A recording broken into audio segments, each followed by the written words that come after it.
ये पार्ट 46 है, point 2 circle का। पार्ट 45 में जो तुम लोगों को बतलाए, यदि किसी वर्ग की भुजा को x गुनी कर दी जाए तो उसका क्षेत्रफल x स्क्वायर गुना बढ़ जाता है, ये बतलाया है ना। तो उसी तर्ज पर न ये है, यदि किसी वर्ग की भुजा आधी कर दी जाए, आधी का क्या अर्थ हुआ?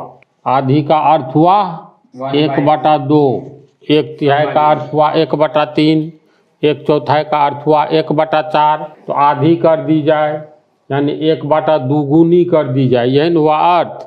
तो उसका क्षेत्रफल कितना गुना होगा? तो इसी को x मान लो, x गुनी कर दी जाए तो क्षेत्रफल x स्क्वायर गुना होगा। तो x का मान 1/2 है यहाँ, तो 1/2 का स्क्वायर गुना हो जाएगा। 1/2 का स्क्वायर क्या होगा? 1/2 गुने 1/2 बराबर 1/4। 1/4 को 1/4 कहते हैं। यानी आधी की जाए, किसी वर्ग की भुजा को आधी करोगे तो क्षेत्रफल 1/4 रह जाएगा, यानी 1/4 हो जाएगा या 1/4 गुना हो जाएगा, जो कहो, है ना। इसी बात।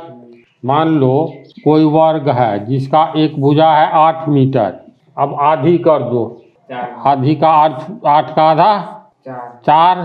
तो चलो ये हो गया दूसरा वर्ग, ये 4 मीटर हो गया। तो पहले का क्षेत्रफल हुआ 8 या 64 वर्ग मीटर हुआ ना, नया का हुआ 4 चौका 16 वर्ग मीटर। 64 में 1/4। हाँ, तो ये नया क्षेत्रफल पुराने क्षेत्रफल का कितना गुना है? यानी 16 वर्ग मीटर 64 वर्ग मीटर का कितना गुना है? तो माना कि x गुना है, यानी 16 वर्ग मीटर पुराने क्षेत्रफल का कितना गुना है? तो माना कि 64 वर्ग मीटर का x गुना है, तो 64 वर्ग मीटर गुने x होगा। x गुना का अर्थ, अब ये x का मान निकालोगे तो 64 वर्ग मीटर यहाँ पर आ जाएगा, 64 वर्ग मीटर आएगा ना। वर्ग मीटर कट गया, 16 का 16, 16 चौका 64 बराबर 1/4। यानी x का मान कितना आएगा? 1/4। x बराबर 1/4। अर्थात ये नया क्षेत्रफल 16 वर्ग मीटर जो है पुराने क्षेत्रफल का 1/4 गुना है। 1/4 का अर्थ 1/4 है। तो 16 64 का 1/4 है, तो 64 गुने 1/4 करोगे तो 16 आ जाता है ना, समझा।